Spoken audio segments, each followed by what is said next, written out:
Welcome to the Nurse Shark Academy Show, a Baxter Professional Services production. Welcome to the Nurse Shark Academy Show, where we're experts in nursing and experts in business. The Nurse Shark Academy Show highlights nurse business owners and others in the healthcare field who promote entrepreneurship. We interview nurse leaders and encourage them to tell their story.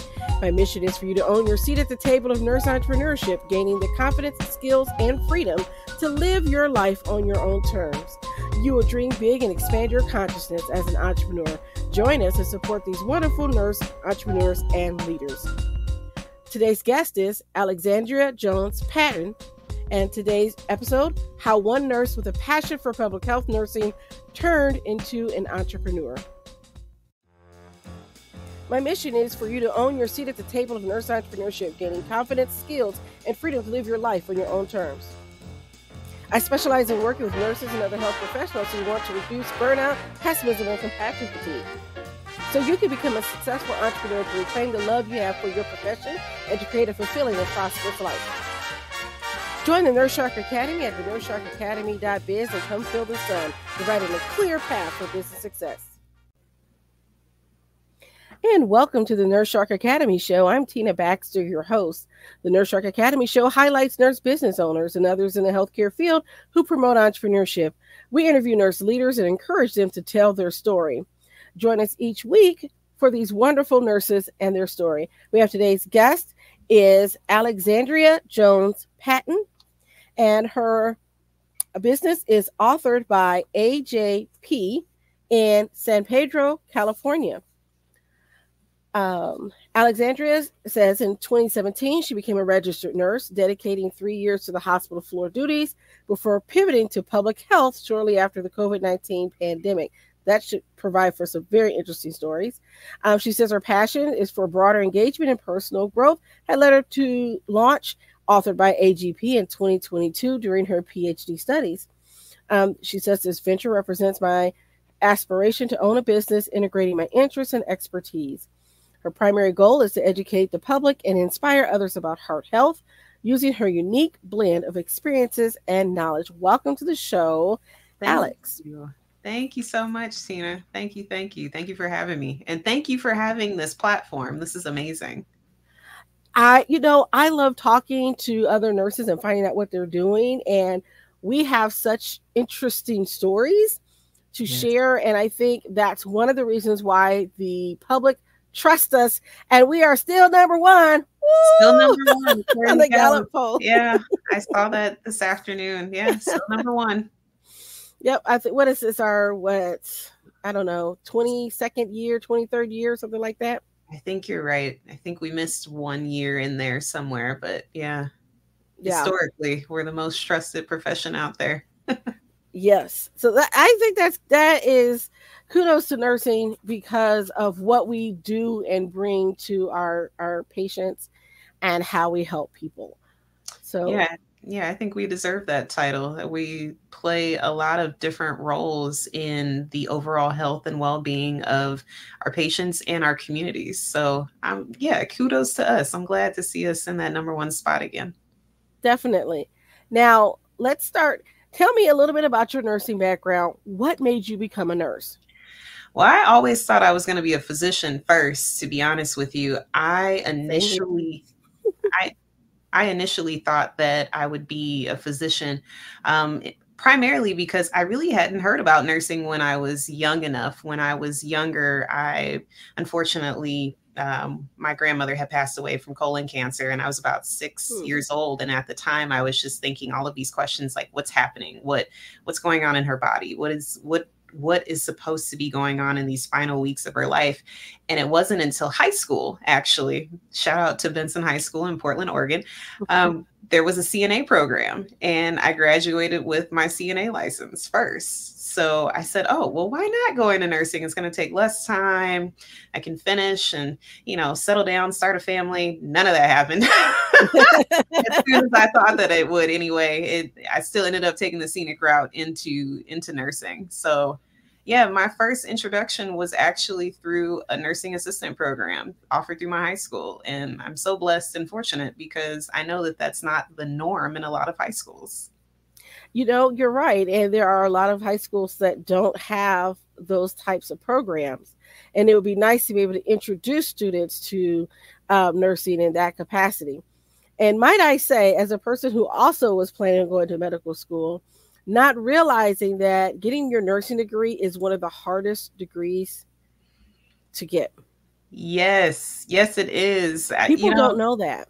Yeah, I love nursing and I love the fact that we have all of these different avenues to enter nursing and to get, we have two terminal degrees, we have, several entry pathways into nursing, but it's also a challenge because each pathway, each degree requires a certain type of person, and every program is different and the training is different. And I imagine that physicians go through the same thing, but it is hard. It's hard to figure out exactly what type of nurse you want to be. Why do you need to be an RN or an LPN and not the other? Why do you want to be an advanced practice nurse? Why do you want to be a nurse leader?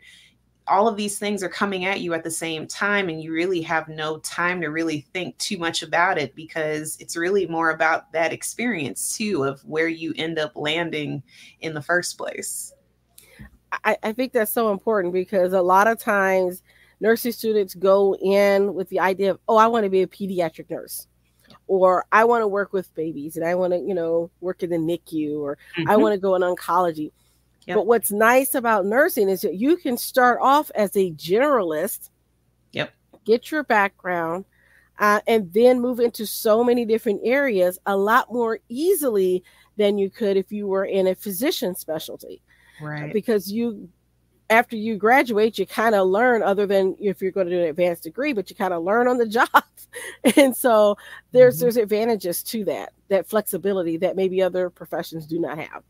Exactly. I started on a telemetry unit, and even though it's literally a step above med surge, we get so many patients that really are coming with med surge type issues. It's just that their heart is reacting. So they're on our floor. So you see so much, and it really does give you an opportunity to figure out, okay, do I really want to still play with cardiac patients, true cardiac patients, which would probably lead you to things like cath lab, or, a lot of people love to go into the ICU and the ER, but it also may lead you into something entirely different that you had no idea you were interested in the first place. Like people on telly, oftentimes they're coming with gut issues, they're coming with liver issues, they're coming with endocrine issues, they're coming with infectious disease issues, and the heart issue is really secondary. And that's where you get to kind of learn, like, okay, I think I like this organ more than I thought that I did. Maybe I should pursue something in this other arena. And there are so many opportunities for nurses out there to do exactly that. I love the fact that you can explore, and that's what I encourage nursing students to do. You're on those different clinical rotations, you can kind of get a little bit of a taste. But if you could get a job working in the hospital as a tech, excuse me, you get a chance to explore the different floors and what they offer. And I was fortunate that I got to pick a specialty that I really wanted to go in. And it had to do with the fact that I really wanted to work at this hospital. And so I chose psychiatry. I think that's how it happens though, right? You finish nursing school and you say, well, where do I want to work? Oh, I really want to work at this hospital. Why? Because somebody told me it was cool, or, oh, I think I saw it on TV, or, oh, I heard, whatever about a clinical rotation from a clinical rotation, or, some type of program for new nurses and how much training you might get and how welcoming the environment might be. It's always something that we're looking for. And that's the beauty of it. You can find that niche that fits you, and then maybe you need to move on. It doesn't fit you anymore. So tell me a little bit about your educational journey, because it sounds like you've done a lot. I definitely took the scenic route to become a nurse. So I'm a second career nurse. I actually went and got not one, but two other degrees before getting my nursing degree. And, a lot of that had to do with my difficulties, my struggles with your science classes, the general chemistries and the anatomies and the microbiologies. I failed all of those courses and I essentially gave up.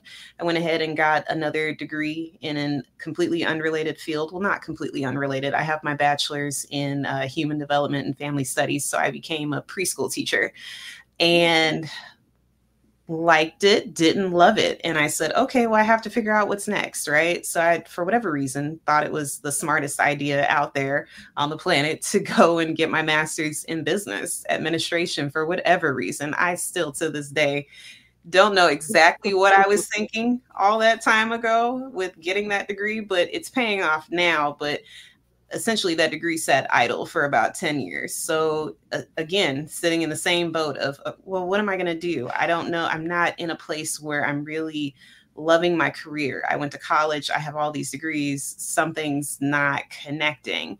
And I kept thinking about nursing. It just wouldn't go away. It was like that itch that you just couldn't scratch. Mm-hmm. And I had to make that mindset shift of, okay, if this is really what you want to do, you got to go back to school and take these prerequisites and pass them and get into a program. And that's exactly what happened. Over a 2-year period, I retook all of the nursing, the science courses, retook all of those while I was also applying for programs, got into one entry-level master's program in LA. And yeah, it's really just kind of flourished from there. I've been a nurse since 2017, and I honestly feel like I'm just now kind of getting my footing with figuring out exactly what type of nursing I enjoy, but also how I can utilize my nursing degree and my experiences to my advantage so that I have a work environment that allows me to do what I want and to be flexible. I think a lot of us stay at the bedside oftentimes longer than we should because we're so used to or loving the fact that we can have 3 days on, 4, 5, 7 days off, right? You oftentimes don't have to go and request a vacation. The only times that I requested a vacation while I was on the floor were the weeks of my birthday, because I wanted to make sure you were not calling me saying, where are you? You're supposed to be here. No. But outside of that, I didn't have to do that. I could work Sunday, Monday, Tuesday, and then come back Thursday, Friday, Saturday, the following week, and no one would care. Like, these are things that I thought I had to stay on the floor in order to enjoy that flexibility. And as I'm moving around into different spaces of nursing, I'm finding out that that's just not true. I don't have to clock in and clock out. I can definitely do other things, and I can marry my degrees to find aspects of my skill set that I can use in different ways and make money from it. So yeah, here we are. Yes. And I'm saying, bringing that MBA has got to be so helpful and useful now that you're building a business and doing those other things, because I'm a firm believer that nothing is wasted. I agree with you to a certain extent. I finished my MBA in 2012, and social media was just kind of sort of starting to take off. Facebook was there. I remember Facebook being a thing when I was in high school. And then once I got to college, like the whole college email requirement kind of fell off. So everyone is all of a sudden on Facebook. Mm-hmm. And then LinkedIn kind of snuck in, Twitter snuck in, Instagram became like the baby brother, just and catapulted out of nowhere. And at that time, when I was working on my MBA, social media wasn't really a talking point. It was there, but it was still in the newbie stages. So now I'm doing a lot of learning on the marketing side and the social media side, because I didn't have that when I was initially going for my studies. And that's fine. The markets change every day. The markets change based on so many different factors. You kind of have to shift with the market anyway. So that is one thing I can say I took away from my time getting my business degree. Well, I have to say that you're a little bit further along than most nurses, because, we're taught nursing, but a lot of nurses, we aren't taught how to do things like, balance our books. Make sure you have a policy in place for everything. And Make sure that your human resources is taken care of, and how to write your business plan and apply for a loan. I mean, those are things that you would think that they would teach us. And even in graduate school as a nurse practitioner, we kind of had maybe a lecture or two on starting your own practice, but we really didn't do a lot with it, right? Mm-hmm. And I think that's because nurses, typically we don't bill for our own services at the bedside. So I think some of that's going to be changing soon, which I hope, that nursing will be able to cost out their services. And so if you pass that pill and you do that work, you should be compensated for the work that you do. I think that we're a ways away from that, though. I think, there's so much conversation right now about AI, and there's so much conversation about what nurses really do at the bedside, even now. And that amazes me. But even back to the business aspect of it, we've been taught to be all of these different things for the patient and for the public, to protect them and protect their health and their overall well-being.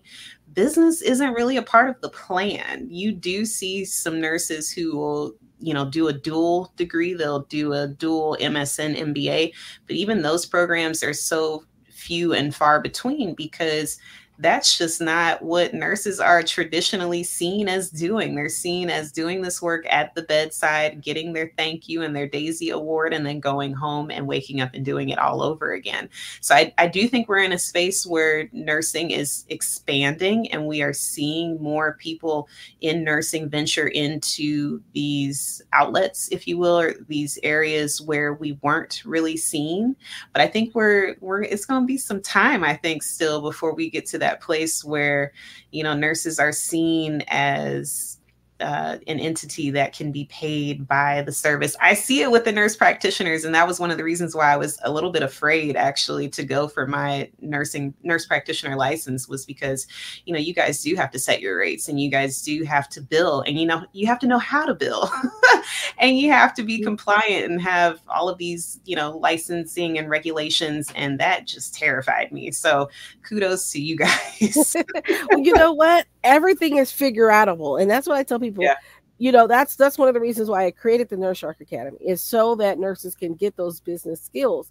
When I started my first business, I had 2 business partners, and we really didn't know what we were doing when we started out, but we did our research, we did our homework, we sought out mentors and coaches, and did everything that we could to learn how to build. And as we gone along, we learned some things. Yeah, we got some knocks on the head, as you invariably do.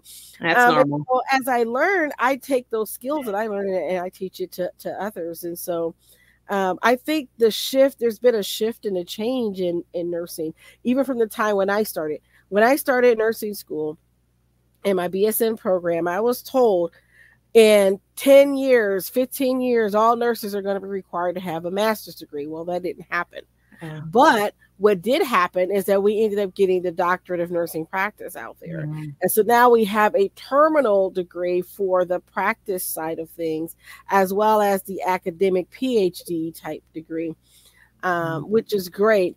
And it's gotten to the place where it's like, I don't know if I want to go back for another degree. I've got 2 bachelors, a master's, and a postmaster's. I think I'm good.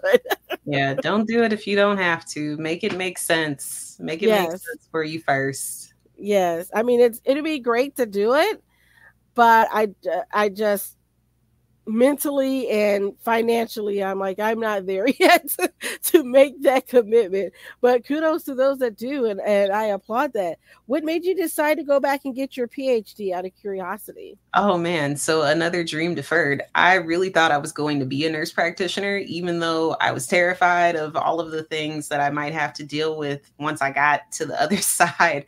And I actually applied for one nurse practitioner program. I have no idea why I did that, by the way. I've never just put all of my eggs in one basket, but I said, oh, I'm just going to apply for this one program. I'm in Los Angeles at the time, by the way. So there's plenty of programs. I said, oh, just this one. Well, they said no. And I said, okay, well, I wanted to go and do some nursing research anyway. So I decided to apply for my PhD. But the reason that I did that was because while I was getting my master's in nursing, I had the opportunity to get some exposure to nursing research. I was a part of a pilot program. We did a qualitative study, and I said, oh, this is like really kind of cool. Like, I didn't think anything about it, just like when I was a kid, and I didn't think anything about nursing. I got immersed, or was able to immerse myself into nursing research and developing papers and getting some experience that I had never gotten before. And this was something that was an opportunity outside of the bedside. I always knew that I didn't want to be a bedside nurse. I didn't want to retire from the bedside. And I found it more interesting than I thought. And I remember thinking to myself while I was getting my master's, I said, okay, like, this could be something I could really think about doing after I get that nurse practitioner license. So I just never got the nurse practitioner license and went and got the PhD instead. You know, you never know how that's all going to play out. I got a master's in nursing education, which I use, but I also was going to do the family nurse practitioner program. And I remember being in my peds rotation and hated it. Oh. Not that I don't like children. I love children. I don't want to treat them. They terrify me. Yeah. What if something goes wrong, right? But I miss my geriatric patients. Yeah. So much so, I just wanted to go visit them. And I thought, you're in the wrong program, girl. Go Gero. Yeah. And I did, and I'm very happy I did. Awesome. So see, it was that experience of figuring it out first. And that's exactly what happened with me. And for me in nursing, it was always maternity. Maternity terrified me more than any other advanced practice license I could ever go for. Maternity was it. I said, okay, I can't, no. Yeah, no, I definitely was not cut out to be a midwife. I have friends who are midwives, and I'm like, God bless you. I spent 2 weeks with my cousin, who's an OBGYN, in my first undergraduate in my biology degree. And I knew right then and there I would never be an L&D. I did not have the patience. And I found it awfully boring. Oh, I really did. And my midwife was like, oh no, every birth is different. I'm like, no, it's not.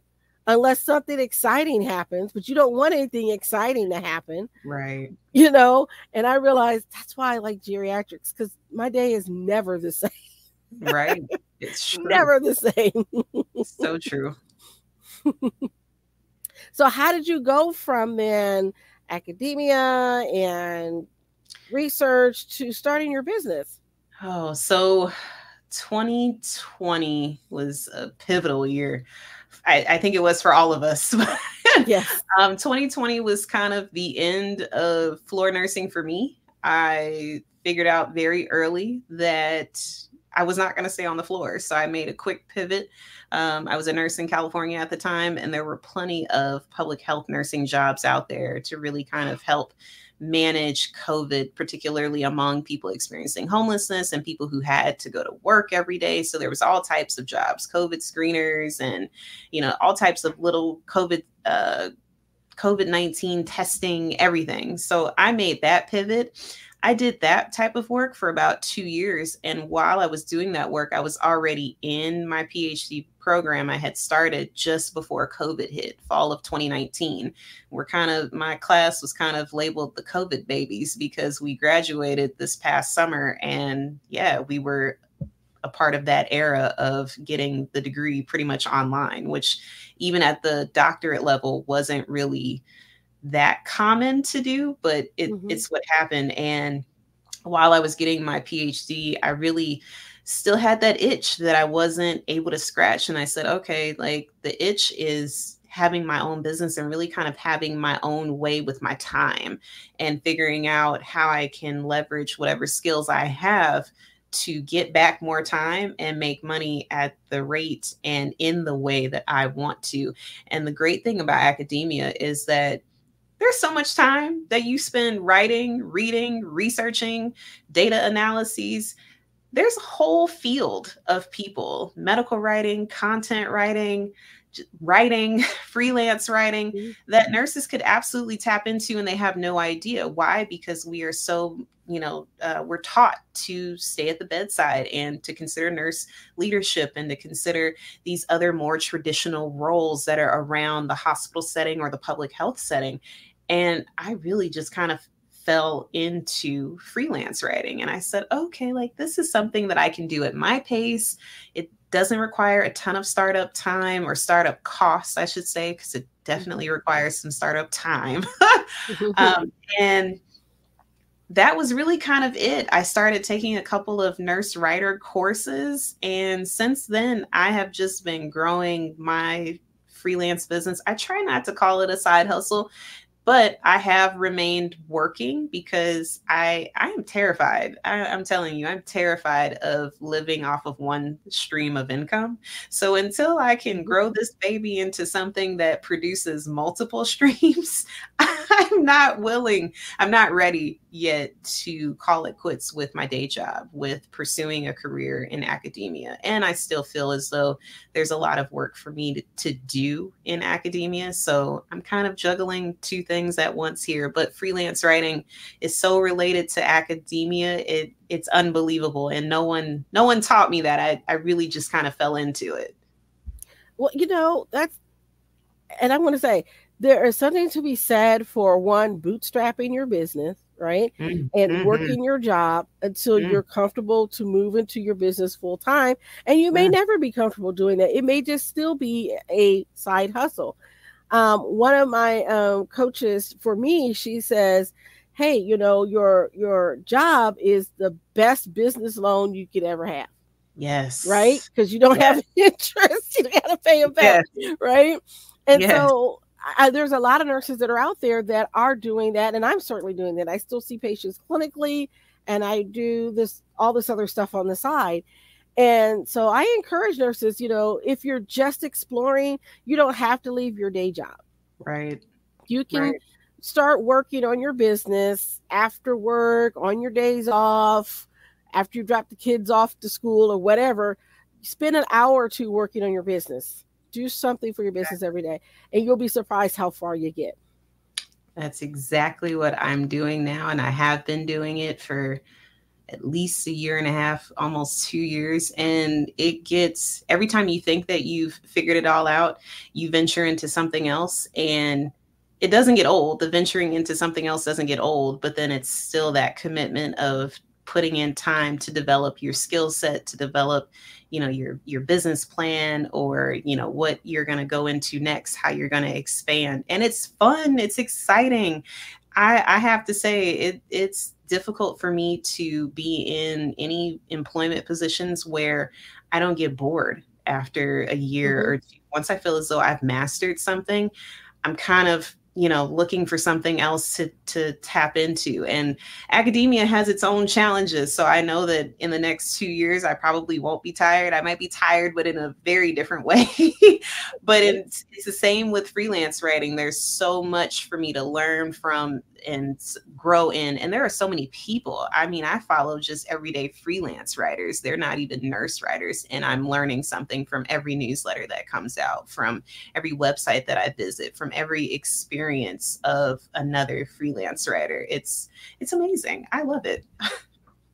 I do too. I learned that I don't typically stay with one thing all the time. Although I've stayed in the same area and field of work, I do different things from everything that I've done. Everything I've done, I sort of collected into this pool of wonderful stuff. Yeah. And however it works for you, every nurse is unique and different. And so what you bring to the marketplace may be different than what I would bring to the marketplace. And that's okay. And I want our listeners to hear that. You can start wherever you are. And if you're the person that needs to focus on one thing at a time, do that. I encourage that. I encourage it. Start working on one thing. Once you master that, then you can move on to the next thing, right? So that's very important. So now that you've gotten your business, and I see that you have offered to our listeners an ebook. Tell us about your ebook. Yeah, so my ebook is called Beyond the Bedside, of course.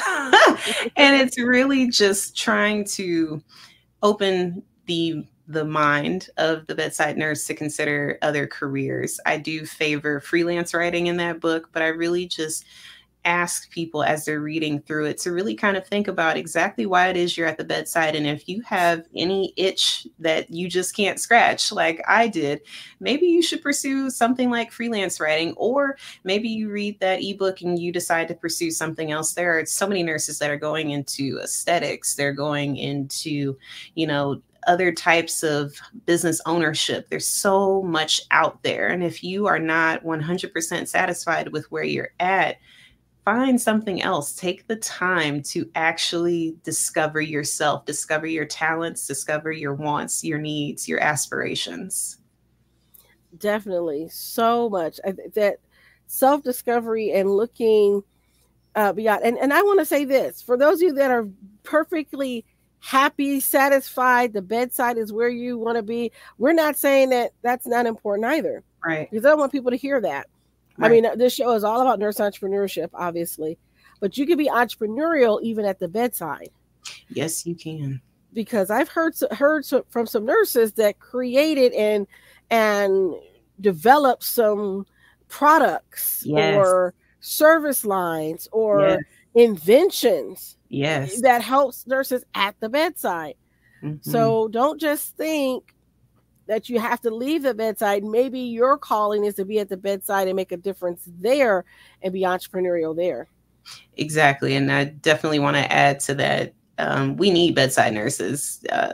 As we continue to develop in medicine and in science, the bedside nurse is never going to go out of business. You will always have a job there. And so if that is where your heart lies, stay there, make the improvements. If there are any improvements that need to be made, take a leadership role, whether it's, in the C-suite or at the actual bedside, and make the change, be the change, because we do have a lot of nurses who are trying to find their space and their voice and their skill set at the bedside. And they need more nurses who really do love that setting. So if that's you, stay there, figure out how you can, bring out the camaraderie and enhance the skill set of the nurses around you and make for a pleasant environment, because floor nursing is not going anywhere. I don't care how many robots that they build, that robot may be able to detect, hey, their heart rate's going down. Right. But they might be able to interpret, what does that mean? Right. Right. And they're not going to be able to hold your hand and cry with you. Yeah. Yeah. No, it's true. People are so terrified right now of AI and what it's going to do in nursing and just in the world. But there is nothing like the human touch. And that is well explained and known at the bedside and among bedside nurses. They are not replaceable. They're just not. That's right. That's right. Okay. Well, her book, again, is Beyond the Bedside. And in the show notes, we'll put the link where you can download her free ebook. Very excited to get a copy and read it myself. And then you can also follow her on her social media. So I'll be posting that in our show notes as well. So one last and final question. If you had a piece of advice for a budding entrepreneur, what would it be? Don't quit. I know that sounds much easier said than done, but if you are thinking about being an entrepreneur, don't quit. And I don't mean don't quit your day job. I mean, don't stop exploring it. Nurse entrepreneurship is beautiful, but there's a lot that goes on in entrepreneurship, and it will take you some time to really hash out exactly what it is you're supposed to be doing. And it may actually change over time, and that's okay. But don't quit. Don't quit on yourself. Give yourself grace, give yourself time to figure out exactly what it is you're supposed to be doing, and understand that there will be hard days, but there will absolutely be beautiful days. For me, it's the seeing my name in print. There is nothing like it, whether it's academia or nurse writing.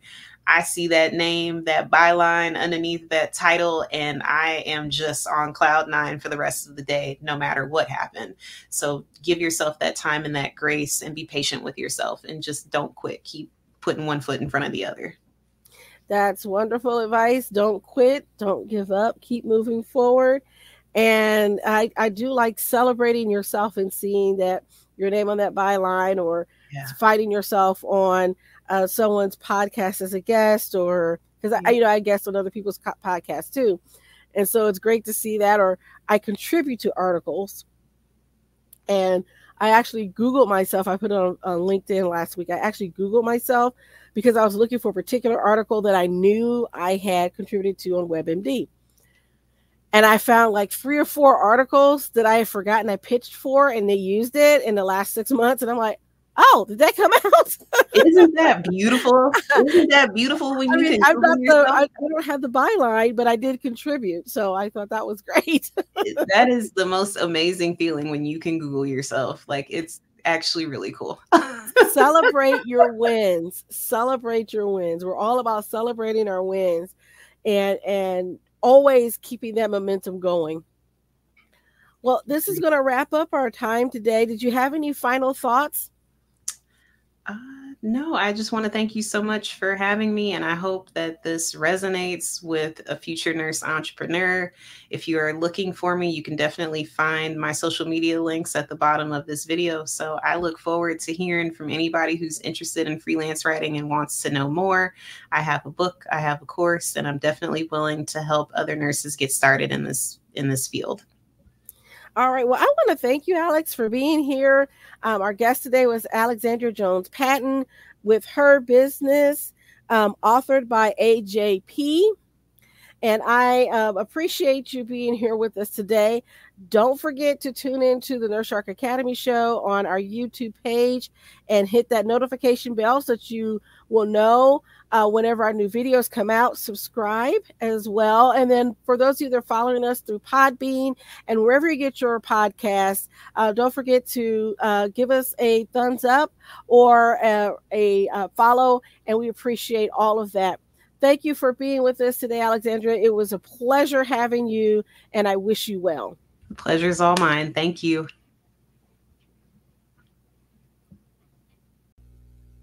Nurses, are you burnt out, frustrated, looking for something new? Are you looking for more? Nurses, are you ready to feel the sun? You will dream big and expand your consciousness as an entrepreneur. Your nursing license is your key to freedom. Join the Nurse Shark Academy at the entrepreneurship.biz today. Thank you for listening to the Nurse Shark Academy show wherever you get your podcasts or watching us on YouTube. Don't forget to like and subscribe, and don't forget to hit the notification bell so that you'll know when all of our episodes come out. If you want further information, you can contact us on the entrepreneurship.biz.